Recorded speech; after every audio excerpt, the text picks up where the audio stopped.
অবশ্যই মোস্তাফিজকে নিয়ে মুখ খুললেন MS ধোনি। মিচেল স্টার্ক নাকি মোস্তাফিজুর রহমান কে সেরা, জাস্ট এক কথায় ক্লিয়ার করে দিয়েছে MS ধোনি। দেখেন, এর আগে আসি আমরা প্রথমত আলহামদুলিল্লাহ পড়তে হবে যে ভাই অ্যাটলিস্ট IPLটা খেলবে মোস্তাফিজুর রহমান। এগুলো আমি অবশ্যই এর আগের ভিডিওগুলোতেও বলছিলাম যে শিওর লেখা রাখেন যে মোস্তাফিজ IPL খেলবে, কেননা আপনি সুযোগ 10 বার পাবেন না, 20 বার পাবেন না, সুযোগ পাবেন একবার। সো এই সুযোগ যদি আপনি সদ্ব্যবহার না করতে পারেন তাহলে কখনোই আপনি বড় কিছু হতে পারবেন না।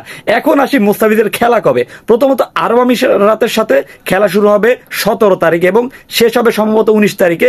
সেখান থেকে তিনি সোজা ভারতে আসবেন এবং ভারতে এসে 2টা মাত্র T20 ম্যাচ খেলে যাবেন। কিন্তু আমার মতে মুস্তাফিজের পুরো সিজনটাকে NOC দেওয়া উচিত ছিল, তারপর তিনি আবারও পাকিস্তান সিরিজে খেলবে। সো এখন কথা হচ্ছে MS ধোনি একটা কথা বলছে যে মিচেল স্টার্ক নাকি মোস্তাফিজুর রহমান কে ভালো বোলিং করতে পারে। অ্যাটলিস্ট ভাই দেখেন, প্রথমত 2টা বলার 2 দিক থেকে ফাইন, ইয়ার্কার বলেন গতি বলেন সব দিক থেকে এগিয়ে থাকবে মিচেল স্টার্ক। এবং আপনি যদি স্লোয়ার কাটার দিকে এগিয়ে যান তাহলে অবশ্যই মোস্তাফিজের নামটা আপনাকে একবার হলেও নিতে হবে। কিন্তু দিন শেষে আমি মিচেল স্টার্কের কথা না বললেই নয়, তার আছে গতি, স্লোয়ার সব কিছুই আছে। কিন্তু ভারতে যে ধরনের পিচে খেলা হয় বা অ্যাটলিস্ট ওখানে স্লোয়ার দিয়ে কতটা ইফেক্টিভ করতে পারবে মোস্তাফিজুর রহমান সেটা আসলে প্রশ্ন রাখে।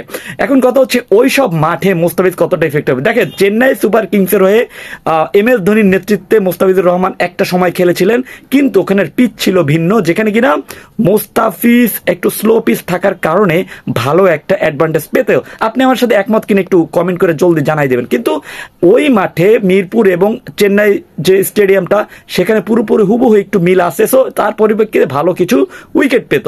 এখন কথা হচ্ছে দিল্লির মাঠে এসে সে কতটা ইফেক্টিভ করবে। কিন্তু এখানে আরও একটি কথা আছে, এখন যেহেতু হোম অ্যান্ড অ্যাওয়ে পদ্ধতি নাই, এখন চেন্নাইয়ের মাঠেও খেলা হলে অবাক হওয়ার কিছু নাই। সো এমনটা প্ল্যানিং কইরাই তাকে হয়তোবা মোস্তাফিজকে IPL-এ নেওয়া হয়েছে। এখানে আসলে অনেক প্ল্যানের অনেক কিছু থাকে। এখন আমি তাকে 6 কোটি টাকা কেন দেওয়া হলো সেটা আমি সরাসরি স্ক্রিনে সুন্দর মতো দিতে, কেননা 6 কোটি টাকায় বিক্রি হয়েছিল সেই ম্যাগরা, এবং ম্যাগরার পরিবর্তে ম্যাগরা যেহেতু মাঝপথ থেকেই বাদ, সো ওই টাকাটা সরাসরি মোস্তাফিজের পকেটে ঢুকবে। এখন কথা হচ্ছে 3 ম্যাচ যদি খেলতে পারতো তাহলে কিন্তু তিনি সত্যি 6 কোটি টাকা পেতেন। কিন্তু অ্যাটলিস্ট এখন আর 6 কোটি টাকা হয়তোবা মোস্তাফিজ পাবে না। কেন পাবে না?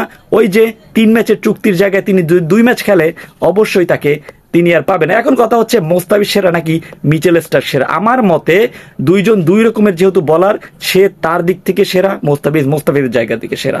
MS ধোনি মিচেল স্টার্কের কথা বলেন, দুইজনেই একটু কৌশলগতভাবে তাকে এগিয়ে রাখছে। সো আপনি কি মনে করেন কে সেরা, একটু কমেন্ট করে জানাই দেন। এবং মোস্তাফিজ IPL খেলা আপনি খুশি কিনা কমেন্ট করে জানাই দেন। ধন্যবাদ।